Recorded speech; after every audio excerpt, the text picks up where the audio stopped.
We're going live. It's seeing what it says here.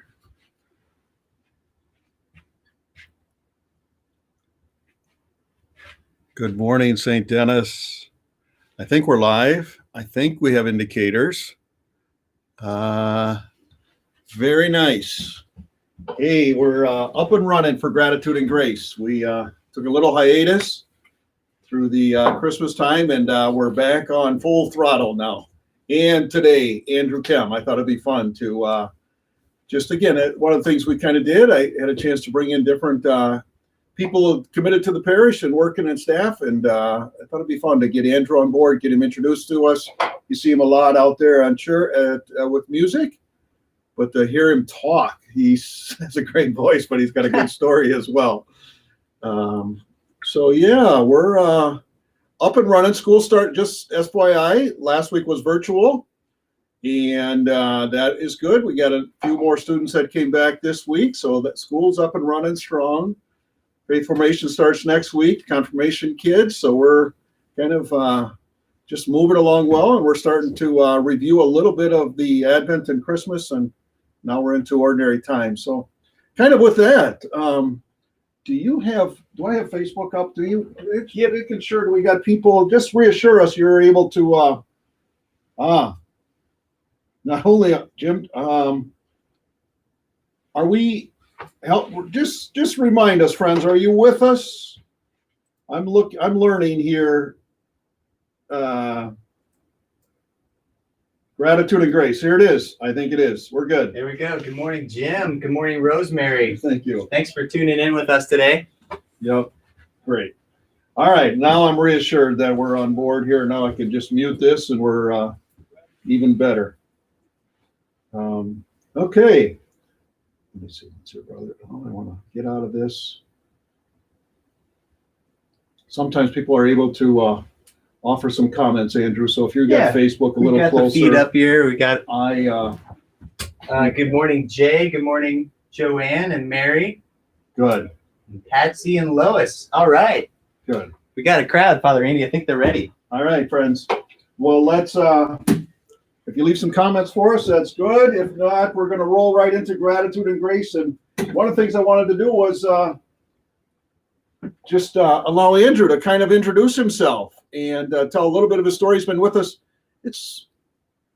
You started, so it's a year and a half. It is, yeah. Last summer, came to us from, or a year and a half, and from St. Pete's. But why don't you just introduce yourself a little bit? We haven't had I don't think people know enough of your story. So sure. Just how you landed here at St. Denis, and then perhaps a few other pieces we want to make sure we touch base on. So yeah, absolutely. Good. I don't know how far to go back, but I'll dive in a little bit of my past and childhood. So grew up in Omaha, Nebraska. Before that, was born in Scottsdale, Arizona, and was in Omaha about 12 years. My dad was an Episcopalian pastor, so at a church known as St. Andrew's Episcopal Church down on 84th and Pacific there. So kind of mid Omaha area. Mid high school, my dad took a position at a smaller church in Ankeny, Iowa. So my junior year of high school, transferred out there and finished out my college at Ankeny High School.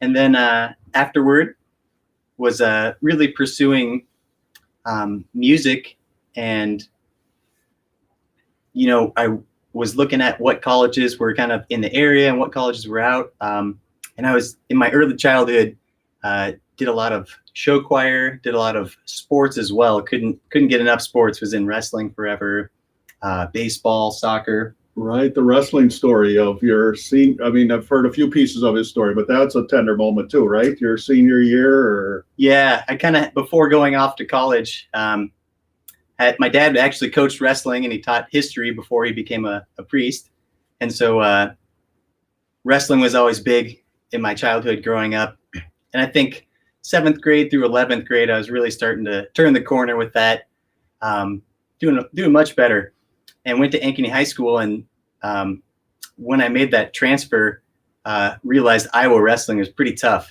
I had a state champion at 140 and another state champion at 135. So I walked into that.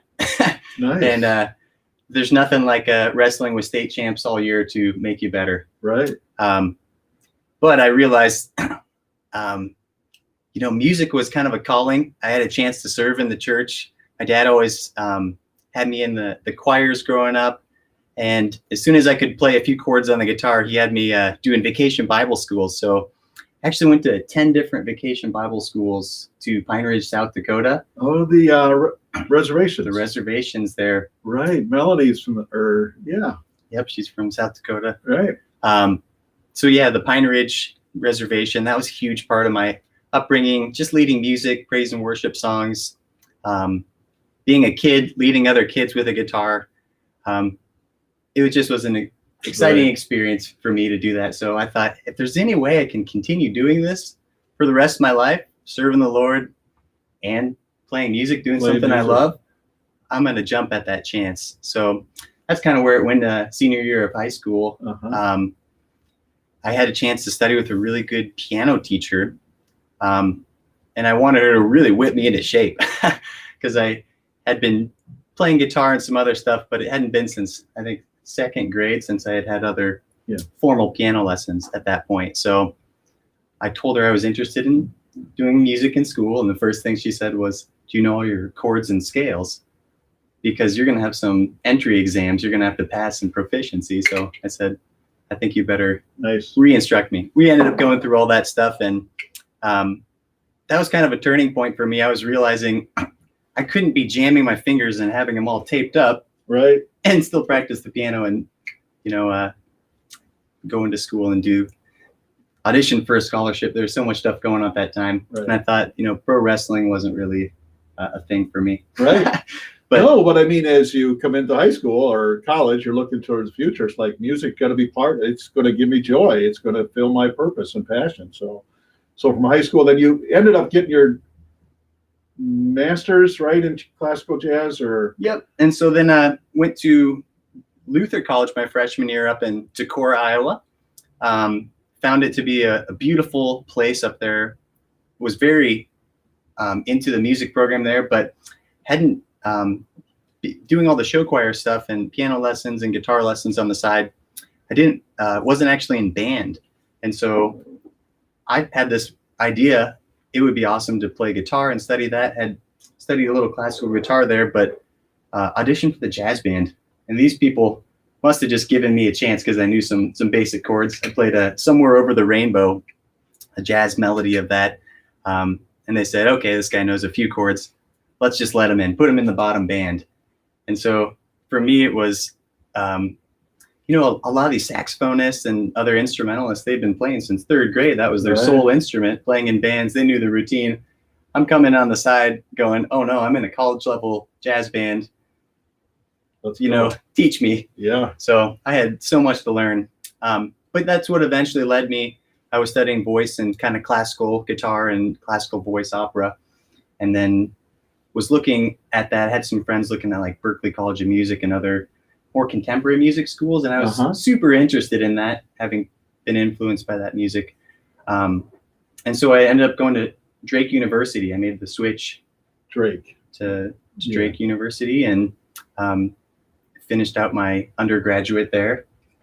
Nice. And then from Drake, you ended up, was it Denver? It was Denver. Yep. Yeah. And so at the end of Drake, even before going to Drake, I kind of said, made the decision, music is going to be my primary focus here. That's really where God had other plans for me. How so? I thought, I don't really want to get involved in a relationship. I don't really want to spend time doing other things. And that's exactly what God put in my life there. And that's when I met Kim. And so it was just an amazing time. Right. Transferring as it was. There was enough going on. I'm trying to focus. You think you have some plans, and then God says, here's another component. Yeah. And so, basically my days were spent studying, and my nights were spent talking theology with Kim. Right. Because she had grown up in a wonderful home. Her mom was Catholic, her dad was Baptist. And so by the time she was in college, she was really just owning her faith and was really content with it. And she was kind of looking for a relationship that was more serious at the time. I always say 2 years older than me. I don't Nice. So she was a little bit more mature, and having just made the big move decision there, I wasn't ready for something serious. Right. But we had so much fun together. Yeah. I found such a great friend and companion in that. But what was different about her from previous relationships was really the fact that she wanted to practice her faith, Right. and she called me to a greater She brought out the goodness in you. dimension. Yeah. Yeah. And so while at Luther, it was difficult to find a Episcopal church to go to at that time. Coming back home, I was actually playing music on Sundays at my dad's church in Ankeny there, and then going to Drake, but then talking all this Catholic stuff Right. with Kim at that time. And I was intrigued. Yeah. I was Smitten with ready. love and yet attracted by her, and she brought out the best in you. And then eventually, I just want to be mindful too of. Sure. So you moved to Denver, got your degree in classical guitar, is that right? Or jazz guitar? jazz guitar and arranging. So And Kim was out. Were you both out that time together? yep. And Yeah. so the long story short in that whole thing is, Kim and I continued dating. Yeah. We really wanted to pursue God and wholesome relationship, and that led us each closer. So that was a huge Beautiful. You huge got married component. what year? Got Help us out married here. there, and then What year was that about? 2007. Okay, so 2007 married. Yep. Uh-huh. And then Miles came along 2008, and then end of that year we were on our way out to Denver and wanted to continue pursuing education, music degree, but also was working part-time for a Catholic church in Des Moines there at that point. Uh-huh. Had gone through RCIA and Was received into the was church. received in the church, had conversion time through that. So Yeah, and then at some point you ended up here in the Madison area. You were working for a church there in Des Moines, part-time. You and Kim moved here, relocated here. Is that just a rough Yeah. overview? So 2 years out in Denver, studying for my master's out there, was working at a church out there and also doing music for Focus a bit. There was a Catholic Yeah. mass on campus, and I just felt really the calling to continue serving the Lord in that capacity in music ministry. So was looking at education jobs, and those were few and far between, but I did have a great response to music director positions. And so looked back in the Midwest and found Madison, Wisconsin. St. Peter was the St. Peter's, second place I interviewed at. And was it? yeah, it was just a warm, welcoming place. And you were there for how long? 7 years. 7 years. So Kind of cut your teeth there. absolutely. Exactly. And brought some great energy there and made some good connections. And you and Kim live in Sun Prairie. You've got the 4 boys. Yep, absolutely. So our second child, Noah, came along right before we moved to Denver, or from Denver. Uh-huh. And then along came Henry and Theo. And then Henry and Theo, right. Miles and Noah and Henry and Theo. And Kim's a nurse. Yep. She's a neonatal intensive care nurse over at UW. So It's good. Yeah. And then, so then a year and a half ago, you interviewed, and it was a great gift and match. And who would have thought? So you were here. Andrew started, if I remember right, 1st of July, late June. And so we got 8 months in. We got through Christmas. And then everybody kind of experienced everything together in terms of COVID. And that's what we really wanted to spend some time on, too. I wanted to make sure people get a little introduction to Andrew, a little bit of his story. We love his music. I see comments coming in of encouragement there for the gift of music that you bring to us. And so I just want to, we thought it'd be fun to be here for part of when we did the Centered on Christ, we took the cry room and kind of had this goal that we would put the projector screens in church and get a couple projectors. Then COVID hit, and it really kind of accelerated the sense of, how are we going to do this live stream? We didn't have much. We didn't have any experience. Paul Stoffel was crucial early on there. Matt Schaefer as well, and then Michael and yourself. I remember that first weekend. Somebody stepped forth with their own camera and said, "Here's a camera you can try," and we put that in the center, and then eventually had it down front for a good 6 weeks, and then eventually we thought, well, we've got to get some more camera. We got to get our own camera. So we have 2 cameras that are formally mounted. For those of you who are with us on Sundays, you can we just want to give you a little tour of this room and kind of show you a little bit of the workings. For those of you who are with us at Daily Mass, we're kind of exploring this idea of Sue Bessler's doing a great job with the live stream, but we're also trying to get ready to use the projector screens for Mass with Kids, and that she can do it with a laptop. And